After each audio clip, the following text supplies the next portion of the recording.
The rain poured in soft, sorrowful drops as a sleek black Rolls-Royce Phantom pulled up to the edge of a crumbling street.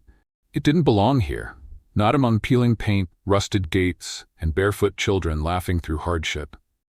But inside that luxury vehicle sat a woman whose name echoed across boardrooms, news headlines, and fashion covers alike.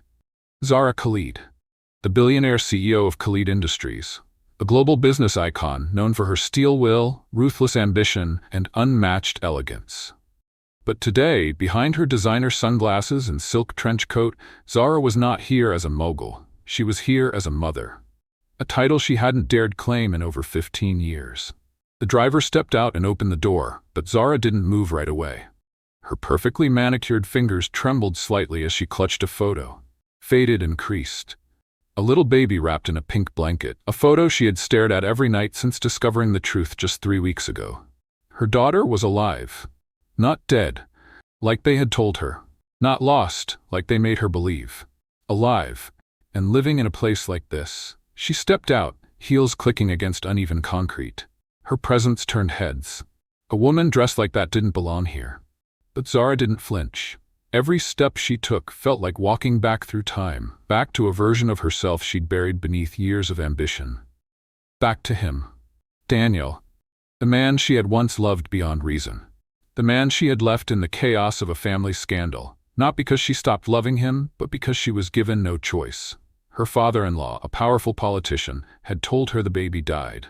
Had told her to move on, to focus on her career.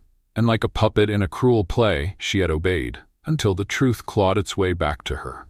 Now she stood before a rusted gate, paint flaking like broken promises. She hesitated. The sound of laughter echoed from inside.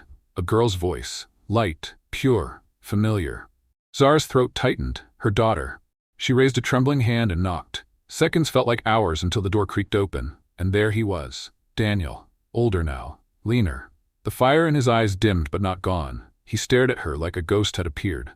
Zara? She could barely breathe. I need to see her, she whispered, voice thick with emotion. Our daughter, I know she's alive. Daniel's jaw clenched. A storm swirled in his eyes, not just surprise, but pain, anger, betrayal. You have no right to be here. I didn't know, Daniel. They told me she died. Your father, he lied to both of us. He looked away, fists clenched at his sides. Behind him, the girl appeared. Teenage, tall, with Zara's sharp eyes and Daniel's quiet strength. She looked curious, confused. Dad, who is that? Zara's heart stopped. She took a step forward, her voice catching in her throat. My name is Zara, she said softly, kneeling down slightly. I think I'm your mother. The girl froze. Her expression turned from curiosity to alarm. My mother's dead, she said firmly, drawing closer to Daniel, who protectively placed an arm around her shoulder. Zara's eyes welled with tears. No one told her it would hurt this much to be rejected by someone she hadn't even met. Daniel didn't speak. He simply looked at her, decades of hurt between them, then shut the door slowly, leaving Zara standing alone in the rain. Back in her car, soaked in silence, Zara stared at the closed gate. She had built empires, won battles, conquered markets.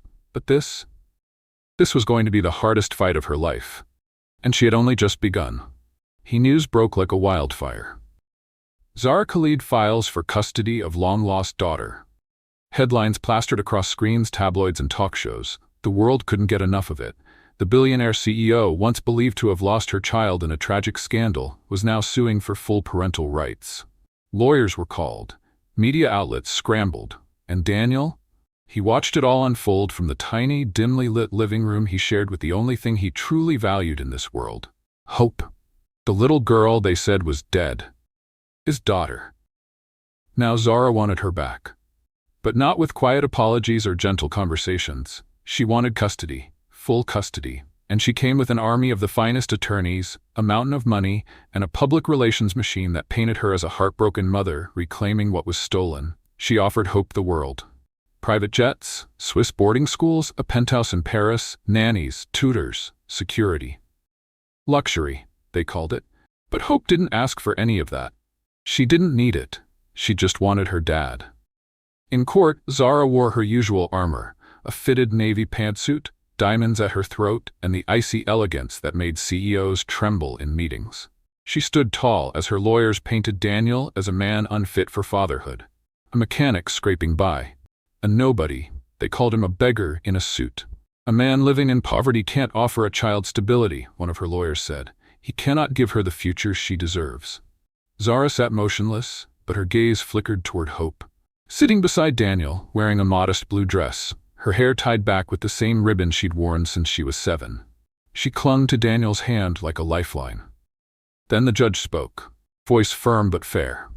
Miss Khalid, you have provided evidence of your wealth, your resources, and your readiness to support this child. But what the court needs to understand is, does the child want this? Gasps echoed in the room. Cameras clicked furiously outside the courthouse. The judge turned to Hope. Young lady, do you want to live with your mother? Hope stood. She looked straight at Zara and said only 4 words. I don't know her. Zara's breath hitched. Hope continued, tears brimming in her eyes. She's rich. She's powerful, but she wasn't there when I was sick, when I was bullied, when we had no food. My dad was. He was always there. The room fell silent. Zara's lips parted, but no words came out. Her empire, her power, her plans, none of it could compete with love remembered. And Daniel? He said nothing. He simply held his daughter close, tears threatening to fall, not from pride, but from the ache of being dragged into a war he never asked for. That night, Zara's team tried to spin the story. Hope Khalid is brainwashed. This is a case of Stockholm Syndrome. The girl doesn't know what she's missing. But the public wasn't convinced. For the first time, cracks began to show in Zara's carefully constructed world. People questioned her motives. Was this truly about love or control? In her hotel suite, Zara stood alone by the window, looking out over the city she once conquered. And in that moment, for the first time in years, she felt powerless. Not because she lacked money, but because the one thing she wanted most in the world couldn't be bought. For the first time in her life, Zara Khalid didn't know what to do next. She had flown across oceans. She had poured millions into lawyers, crafted perfect PR campaigns, and stood unshaken before boardroom titans and world leaders. But nothing had prepared her for the quiet defiance of a 14-year-old girl who looked just like her, and yet didn't want her. Hope had refused the jets, the Paris penthouse, the world Zara had spent 15 years building, and it shattered Zara more than any business loss ever had. She sat in the back of her limousine outside the courthouse, her phone silent for once. No ringing, no emails, just a photograph in her hand, the one of Hope as a baby. The same photo Daniel had secretly kept all these years, a memory Zara thought she'd never be allowed to touch again. She wasn't crying. Zara Khalid didn't cry. But her soul? It was aching. The next day, Zara did something she hadn't done in over a decade. She went to the neighborhood, alone. No press, no security. No assistant trailing behind her with an umbrella and a tablet. She wore jeans, a hoodie, sunglasses, not to hide, but to blend. And when she got to the auto shop Daniel ran, she just stood there, watching him work. His hands were covered in grease, his shirt damp with sweat. He looked exhausted, but peaceful, like a man who had learned to carry life's weight without letting it crush him. Then she saw them. Hope and Daniel, laughing. Covered in soap and water as they washed an old car together. Hope splashed him, and Daniel chased her, grinning like a child himself. The laughter was raw, loud, real. And Zara, she felt something strange bloom in her chest. Not jealousy, not regret, something else. Longing.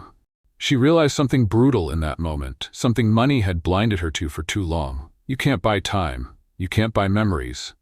You can't purchase the sound of a child's laugh echoing down a dusty alley at sunset. You can't acquire years spent dancing in the living room to silly songs, or the way Hope's face lit up when her father called her Princess Grease Monkey. Zara could offer the world. But Daniel had offered presents. And now, he had Hope's heart.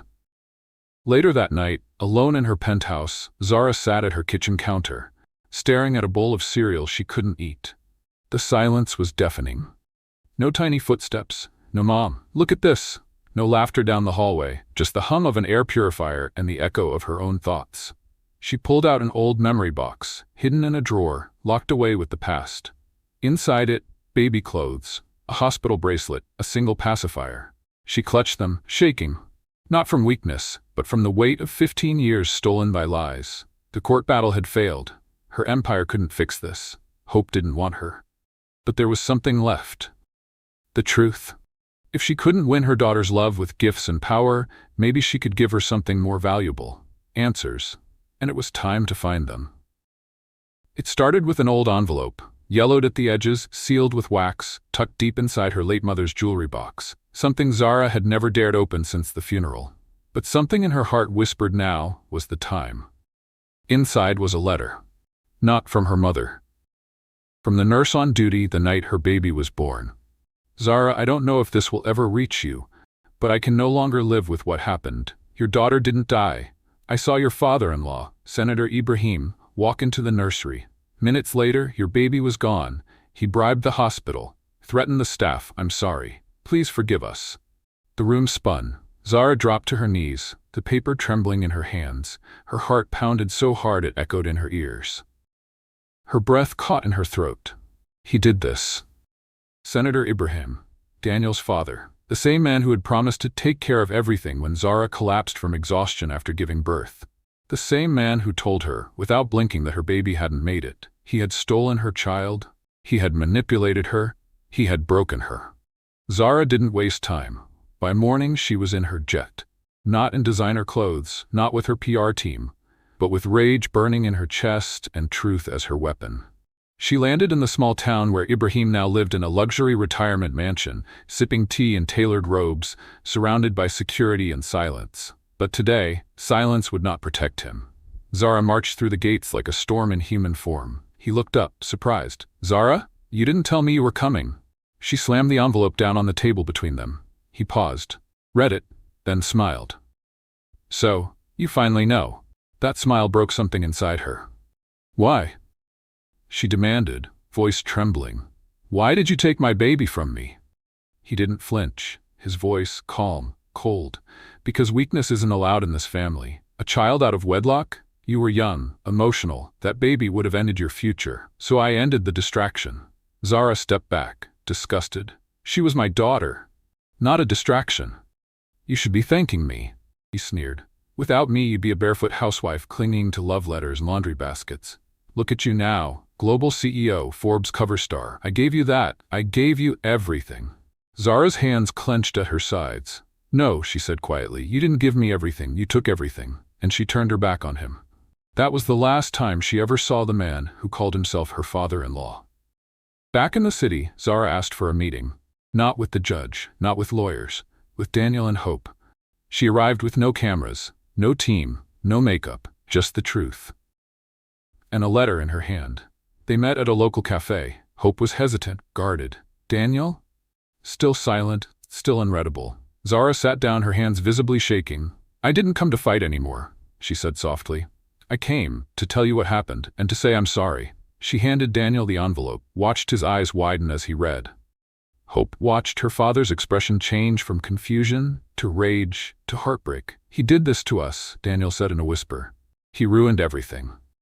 Tears streamed down Zara's cheeks. I thought you left me, she said to him. I thought you moved on. I never stopped loving you, Daniel whispered. But you disappeared, and when I saw you on magazine covers, I thought maybe I was never enough. Zara turned to Hope. I don't want to take you away anymore, she said. I just want to be part of your life, if you'll let me.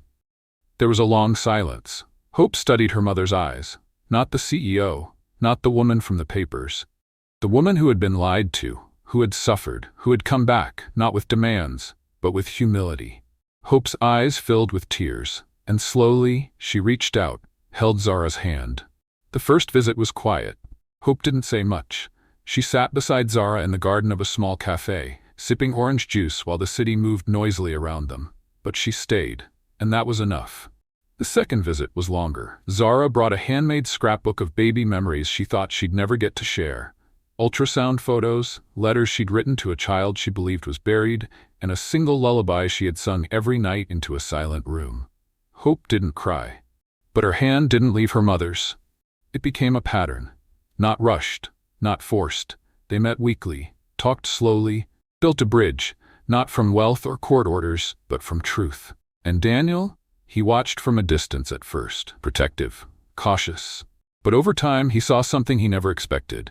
Zara changing. Not into someone new, but into the woman she could have been all along, if betrayal hadn't ripped her world apart. Gone were the silk shields and cold press statements. Now she showed up to school plays, sat in folding chairs, and helped with science fair projects. She brought sandwiches, laughed at inside jokes, took photos not for Instagram, but for the fridge. It was awkward sometimes. Beautiful always, and one rainy afternoon, something changed forever. Hope stood between them, her mother and father, holding both their hands as thunder rumbled outside. She looked up and said, "You both were broken, but you didn't break me." Tears fell freely. They held her, held each other. And in that moment, for the first time in 15 years, they weren't just survivors of a tragedy. They were a family. Zara didn't move Hope into a mansion. Daniel didn't have to wear a suit. There were no press releases, no headlines. But there were game nights, movie marathons, silly dances in the kitchen. They created a life that wasn't perfect, but was theirs. Zara still ran her company. She still traveled, still signed million-dollar deals. But now when she landed, she didn't go to the office first. She went home, to her daughter, to her peace, to her second chance. Lessons learned. Love can't be bought. Not with gifts, not with power. What a child remembers is presence, not presents. Sometimes the enemy isn't failure, but false success. Zara thought she had it all until she realized what truly mattered was what she lost. Forgiveness isn't forgetting, it's choosing healing over hurt. Hope could have hated her mother. Daniel could have refused her. But healing began the moment they chose connection over pride. The truth always finds its way to the surface. Even lies buried for decades can't outlive love's persistence. And most of all, family isn't defined by wealth or bloodlines. It's built, moment by moment, with love, loyalty, and truth. As the screen fades, imagine Zara and Hope painting each other's nails, laughing over bad cookies they tried to bake. Daniel's in the background, Mock scolding them for using too much sugar, then sneaking a bite anyway. 3 broken hearts, healed not by time, but by the courage to face the truth. And you, dear listener, maybe your story looks different. Maybe it's not about courts or billions, but somewhere in your journey, there's a moment, a choice, to fight for what really matters. Choose love. Choose truth. And never let pride silence your apology.